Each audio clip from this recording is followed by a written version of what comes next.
ولا قوة إلا بالله العلي العظيم. أعوذ بالله من الشيطان اللعين الرجيم. بسم الله الرحمن الرحيم.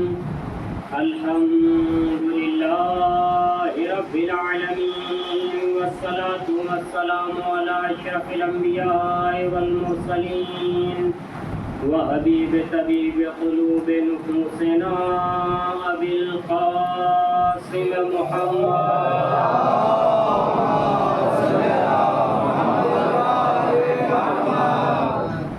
ثم الصلاة والسلام على نبينا وعلى نبينا ولعنة الله على أعدائهم أجمعين من الآن إلى يوم قيام يوم الدين.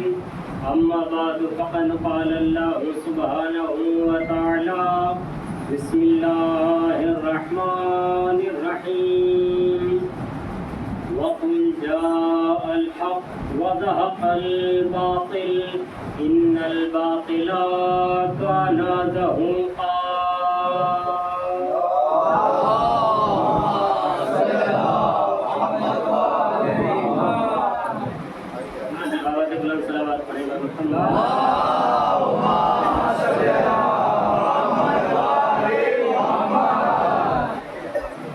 عزیزان گرامی، برادران عزیز، تاخیر اچھی خاصی ہو چکی ہے. بہرحال اس کو ملحوظہ خاطر رکھتے ہوئے آپ حضرات کے اذان عالیہ کے حوالے چند معروضات پیش کرنے کی سعادت حاصل کروں گا.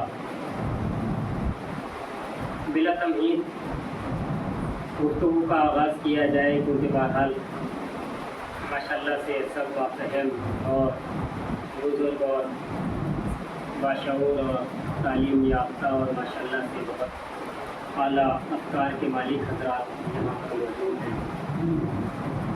خالق کائنات، معبود حقیقی، دو جہاں کا پالن ہار،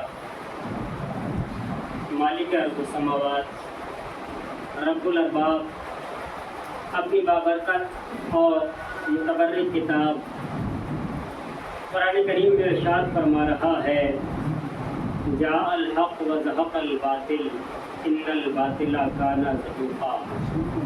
کہ حق آ گیا اور باطل چلا گیا، یقیناً باطل کو جانا اور مٹنا ہی ہے.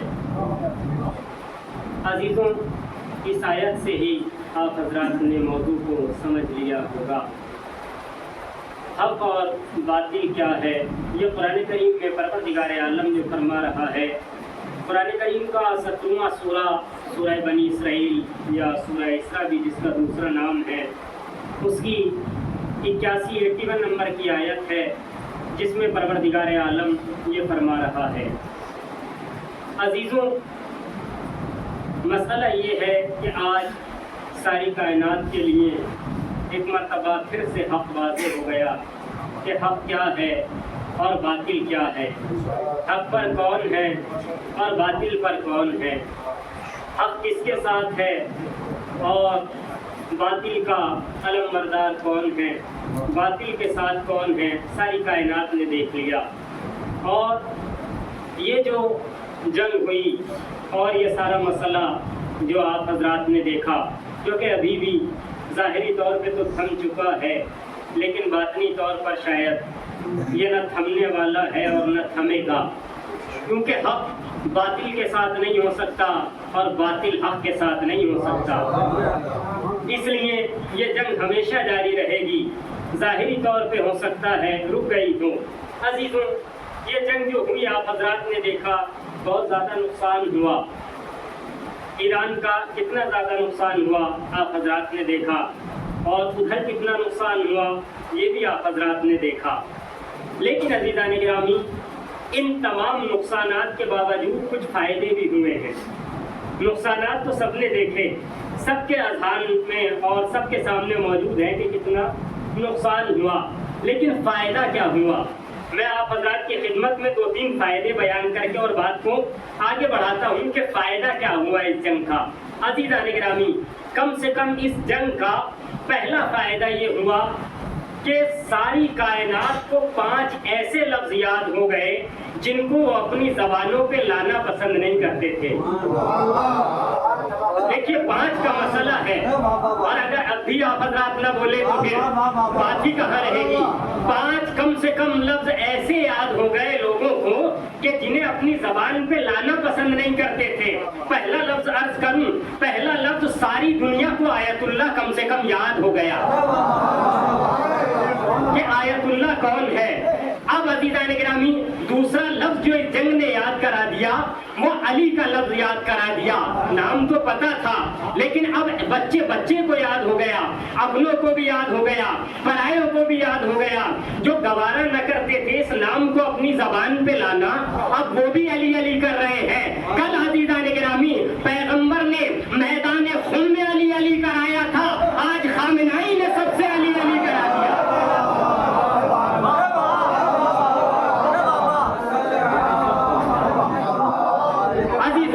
دوسرا لفظ علی ساری کائنات کو یاد ہو گیا، اور تیسرا لفظ جو یاد ہوا وہ حیدر کا لفظ ایسا یاد ہو گیا کہ جو بھاگنے والے تھے انہیں بھی یاد ہو گیا کہ حیدر کون ہے۔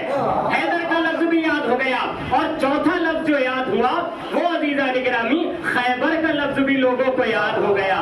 یعنی آیت اللہ بھی یاد ہو گیا، علی بھی یاد ہو گیا، خیبر بھی یاد ہو گیا، اور حیدر بھی یاد ہو گیا، خیبر پھر سے یاد ہو گیا۔ عزیزوں، اگر ان 5 الفاظ کو، ان 5 لفظ کو ایک جملے میں بیان کیا جائے تو اللہ کی جو عظیم نشانی ہے، سب سے بہترین اور بڑی نشانی ہے، اسے کہا جاتا ہے آیت اللہ العظمیٰ۔ اللہ کی جو عظیم ترین نشانی ہے اس کو کہا جاتا ہے آیت اللہ العظمیٰ۔ اب اگر ان 5 الفاظ کو ایک جملے میں پیش کیا جائے، یعنی آیت اللہ کو، علی کو، حیدر کو، خیبر کو، ان تمام الفاظ کو اگر ملا کے پیش کیا جائے تو اس انداز میں کہا جائے گا کہ آیت اللہ العظمیٰ، علی حیدر نے کائنات کو خیبر پھر سے یاد دلا دیا۔ اور فرما رہے ہیں آپ عزیزان گرامی، یہ مسئلہ ہے۔ اب یہ فائدے بھی ہوئے اور نقصانات بھی بہت زیادہ ہوئے، لیکن عزیزوں نقصانات سب کے سب بھر لیے جائیں گے۔ بہت زیادہ لوگ مارے گئے ہیں، خدا ان کی ارواح کو پروردگار جنت میں اعلیٰ مقام عطا کرے، پروردگار انہیں بلند مقام عطا کرے۔ لیکن عزیزان گرامی مسئلہ یہ ہوا کہ انہوں نے یہ سوچا تھا کہ یہ ہم 3 دن میں جنگ جیت کے چلے جائیں گے، لیکن عزیزان گرامی انہیں پتا نہیں تھا کہ سامنے ہے کون۔ انہیں یہ نہیں معلوم تھا کہ ہم خیبر والے ہیں، یہ حیدر والے ہیں۔ اور فرما رہے ہیں آپ جدھر حیدر ہو اور جدھر خیبر ہو، انہیں پتا نہیں تھا کہ یہ جنگ 3 دن میں کیسے ختم ہو جائے گی۔ مارے بہت گئے، بہت زیادہ لوگ قتل ہو گئے، بہت زیادہ لوگ شہید ہو گئے، لیکن انہیں جان لینا چاہیے کہ یہ علی والے ہیں۔ نہ کل علی نے جنگ سے قدم ہٹائے تھے، نہ آج علی کے چاہنے والے میدان سے قدم ہٹائیں گے۔ سب کو پتا چل گیا کہ علی ہوتا وہ ہے جو میدان میں جب آ جائے تو جہاں ابتدا میں ملے وہیں انتہا میں ملے، جہاں سے جنگ شروع کرے وہیں پہ کھڑا رہے، جنگ تمام ہو جائے۔ جب امیر کائنات سے جنگ خیبر میں ان کے بیٹے نے پوچھا تھا یا دوسری جنگوں میں بھی سوال کیا گیا تھا کہ بابا ہم آپ کو جنگ کے میدان میں جنگ کے بعد کہاں پائیں گے، تو مولا نے یہی کہا تھا بیٹا جہاں مجھے چھوڑ کے جاؤ گے آخر میں بھی وہیں پاؤ گے۔ یہی کارنامہ علی کے چاہنے والوں نے بھی دکھایا کہ دیکھو نہ ہم ابتدا میں جھکے ہیں نہ ہم انتہا میں جھکیں گے، اگر شروعات تم نے کی ہے تو ختم کرنا ہمارے ہاتھوں میں ہے۔ اور آپ نے دیکھ بھی لیا کہ شروعات ادھر سے ہوئی تھی، خاتمہ ادھر سے ہوا ہے۔ اب عزیزان گرامی مسئلہ یہ ہوا کہ لوگ یہی سوچ رہے تھے کہ اب یہ ختم ہو جائے گا، سب کچھ چلا جائے گا، لیکن آپ کو یاد ہوگا سید اسماعیل ہانیہ جو کہ پہلے کے تھے اور پہلے انہیں شہید کر دیا، حماس کے لیڈر تھے اور بھی بڑے لیڈروں میں اور بھی دیگر جسے کہا جائے رہبران قتل ہوئے، شہید ہوئے۔ بہرحال عزیزان گرامی جب اسماعیل ہانیہ کی آیت اللہ خامنائی سے آخری ملاقات ہوئی تھی تو ایک جملہ کہا تھا انہوں نے، وہ جملہ میں بات عرض کر کے اور بات کو آگے بڑھا رہا ہوں۔ جب اسماعیل ہانیہ آخری مرتبہ آیت اللہ خمینی سے ملے تو انہوں نے ایک جملہ کہا، اور جملہ یہ کہا کہ اذا غاب سید قام سید آخر. غور سے سماعت فرمائیے گا. وہ فرماتے ہیں کہ جب ایک سید چلا جائے گا تو اس کی جگہ دوسرا سید آ کے کھڑا ہو جائے گا.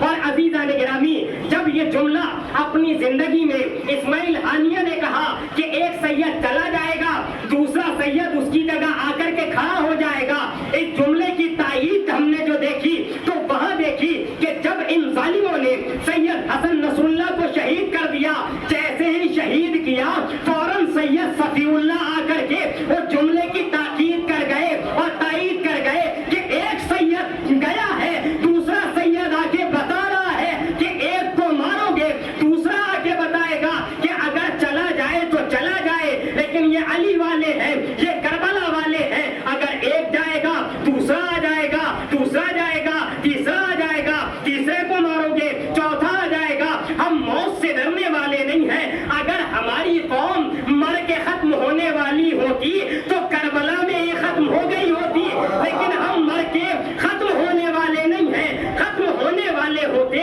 اور اگر موت سے یہ ختم ہونے والے ہوتے تو کربلا میں ختم ہو گئے ہوتے. لیکن حسین نے گلا کٹا کے بھی بتا دیا کہ ہم مر کے ختم ہونے والے نہیں ہیں.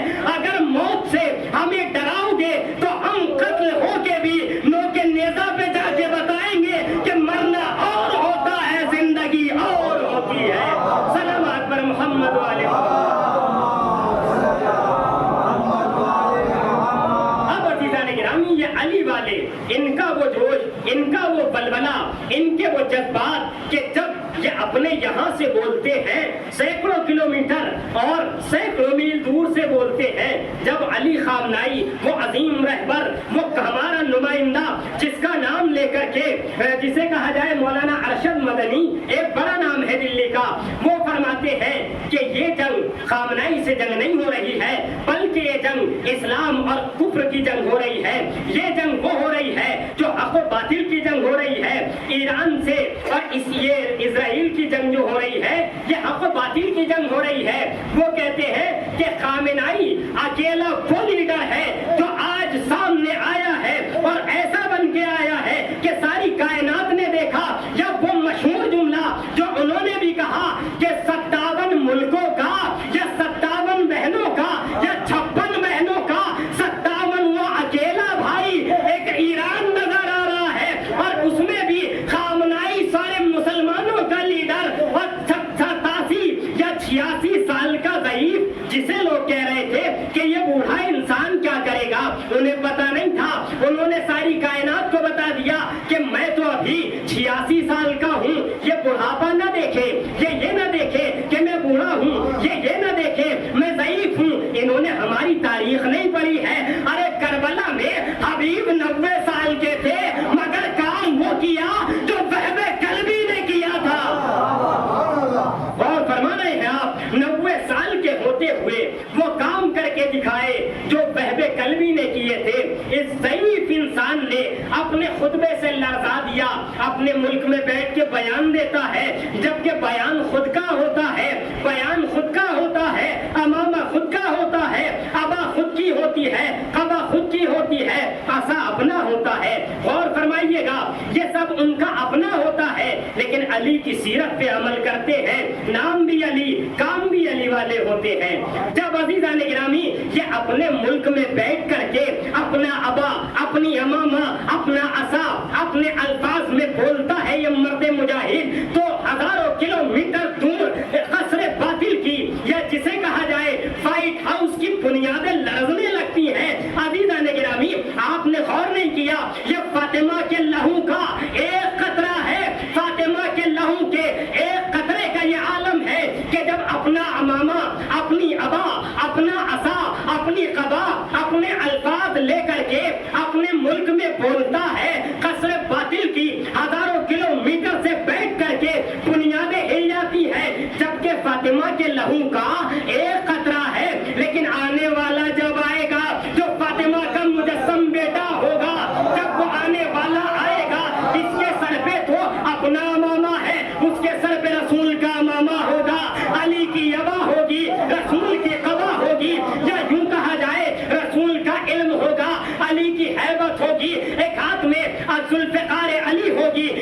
ہاتھ میں عصائے موسیٰ ہوگا، علی کا روب و جلال ہوگا، حسن کی جسے کہا جائے عزیز و حسن ہوگا، حسین کا استقلال ہوگا، سجاد کی عبادت ہوگی، باقر کا علم ہوگا، صادق کی صداقت ہوگی، تقی کا تقویٰ ہوگا، نقی کی پاکیزگی ہوگی، عسکری کی ہیبت ہوگی، اور جب اس انداز میں آئے گا اور خانہ کعبہ پہ ٹیک لگا کر کے جب خطبہ دے گا تو منظر کیا ہوگا؟ وہی منظر ہوگا جو علامہ نسیم امروہوی نے عزیزان گرامی اپنے قلم سے، اور جب ان کا قلم چلا اور مودت کے سمندر میں خوتزن ہو کر کرتاس کے صفحے پر خرامہ خرامہ انداز میں جھومتا ہوا جب چلا اور یہی کہا کہ جب وہ آنے والا آئے گا تو یہ تو ابھی ایک علی کا چاہنے والا، لیکن جب وہ علی آئے گا، آخری علی آئے گا تو منظر کیا ہوگا؟ وہ کہتے ہیں کہ اٹھے گا شور صفے کارزار سے بھاگو، اٹھے گا شور صفے کارزار سے بھاگو، برس رہی ہے اجل ذوالفقار سے بھاگو، کوئی کہے گا نبی کے دیار سے بھاگو، کوئی کہے گا نکل کر مزار سے بھاگو۔ عزیزو، جب وہ علی آئے گا تو مرحلہ یہ ہوگا کہ اٹھے گا شور صفے کارزار سے بھاگو، برس رہی ہے اجل ذوالفقار سے بھاگو، کوئی کہے گا نبی کے دیار سے بھاگو، کوئی کہے گا نکل کر مزار سے بھاگو، قبائے ظلم و تشدد کو پھاڑنے والا پھر آ گیا در خیبر اگاڑنے والا۔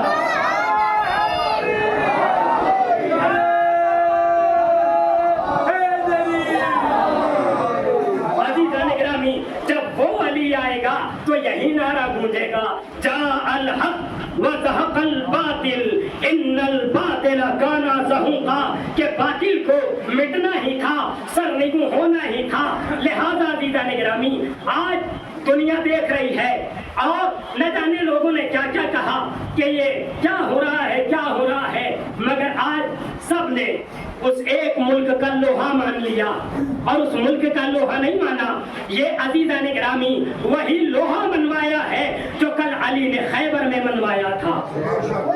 آج اسی علی کے چاہنے والے نے بتا دیا کہ تم بھی اسی مذہب کے ماننے والے ہو، تم بھی اسی اندر کے ماننے والے ہو، تم بھی اسی حارث کے ماننے والے ہو، اور ہمیں جانتے نہیں ہو، ہم حیدر کے ماننے والے ہیں۔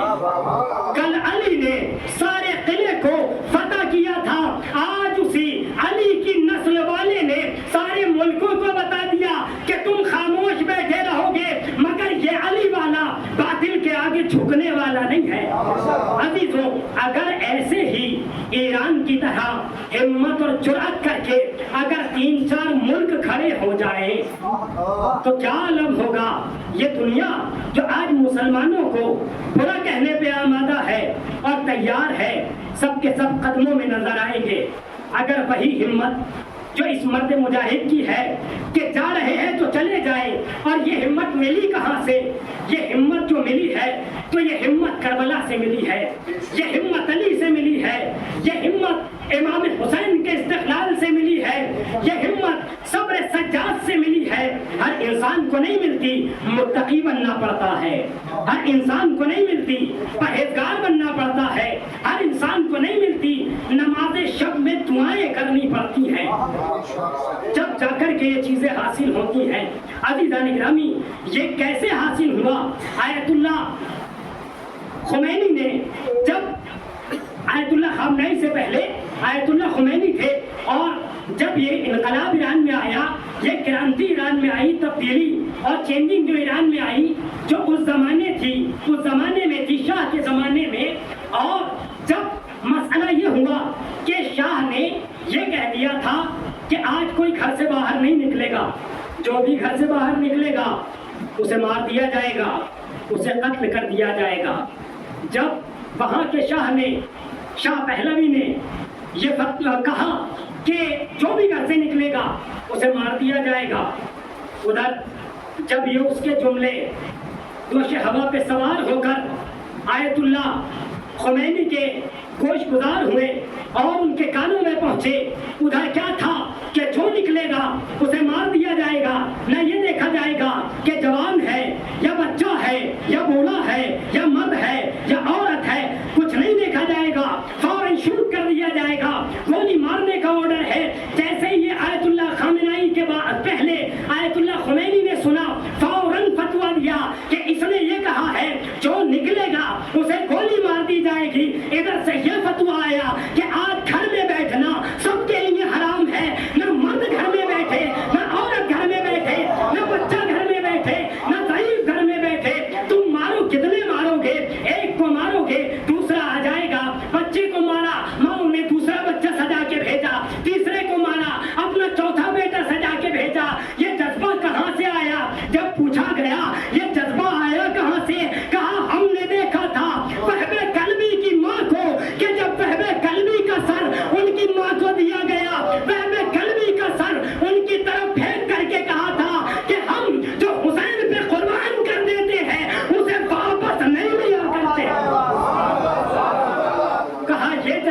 ہے. لہذا عزیزان گرامی اس جذبے کو ہم اپنے اندر جگائیں, ہم اپنے اندر پیدا کریں, تب تو فائدہ ہے ان مجالس میں آنے کا. ورنہ یہ مجلسیں کرنا, یہ ذاکرین بلانا, یہ زیادہ سے زیادہ تبرک بانٹنا, یہ کوئی مجلس کی کامیابی کی علامت نہیں ہے کہ صاحب بہت سارے افراد کو کھانا کھلا دیا, مجلس کامیاب ہو گئی, بڑے نعرے لگ گئے, مجلس کامیاب ہو گئی, بہت مہنگا تبرک بٹ گیا, مجلس کامیاب ہو گئی, بہت سارے لوگ آ گئے, مجلس کامیاب ہو گئی, بڑے بڑے اچھے مرثیے اور بڑے بڑے اچھے سلام پڑھے گئے, مجلس کامیاب ہو گئی. نہیں عزیزان گرامی, یہ مجلس کی کامیابی کی دلیل نہیں ہے. مجلس کی کامیابی ایک جملے میں آپ کے سامنے عرض کرتا ہوا چلوں کہ یہ ساری باتیں اپنی جگہ سب کچھ ٹھیک ہے, لیکن مجلس کی کامیابی کی دلیل یہ ہے کہ آنے والے جب آئے تھے تو کیا لے کر آئے تھے, جب جا رہے ہیں تو کیا لے کر کے جا رہے ہیں. اگر یہاں سے حسینی جذبہ لے کے جا رہے ہیں مجلس کامیاب ہے, اگر یہاں سے صبر سجاد لے کے جا رہے ہیں مجلس کامیاب ہے, اور اگر یہاں پہ آنے کے بعد وہی بغض ہے, وہی کینہ ہے, وہی لڑائیاں ہے, وہی چغل خوریاں ہے, وہی آپس میں کسی سے نہ ملنا, وہی انتشار ہے, تو پھر ان مجلسوں میں آنے کا کوئی فائدہ نہیں ہے. فائدہ تو جب ہوگا جب یہاں کی باتیں گھروں میں جائیں گی, جب یہاں کی باتیں گھروں میں جائیں گی تو اتحاد پیدا ہوگا, یونٹی پیدا ہوگی. اور جب تک ہمارے اندر اتحاد نہیں آئے گا ہم عزیزان گرامی کامیاب نہیں ہونے والے ہیں. اور عزیزوں مسئلہ یہ ہے کہ جب اللہ پر انسان کو توکل ہوتا ہے, بھروسہ ہوتا ہے, تو اللہ مدد کرتا ہے. اس طرح سے مدد کرتا ہے جیسے اللہ نے مسلمانوں کی مدد بدر میں کی, جیسے احد میں کی. مسئلہ کیا تھا؟ مسئلہ یہ تھا کہ اعتقاد تھا, ادھر ہزاروں کی تعداد میں تھے, ادھر صرف 313 تھے عزیزان گرامی, لیکن توکل تھا, بھروسہ تھا.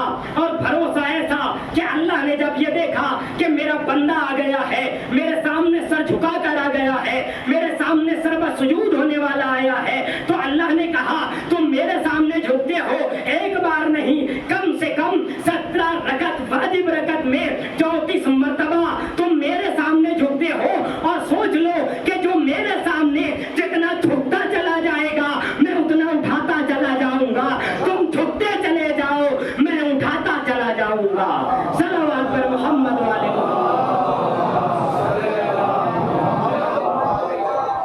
عزیزان گرامی, یہ اللہ کا وعدہ ہے.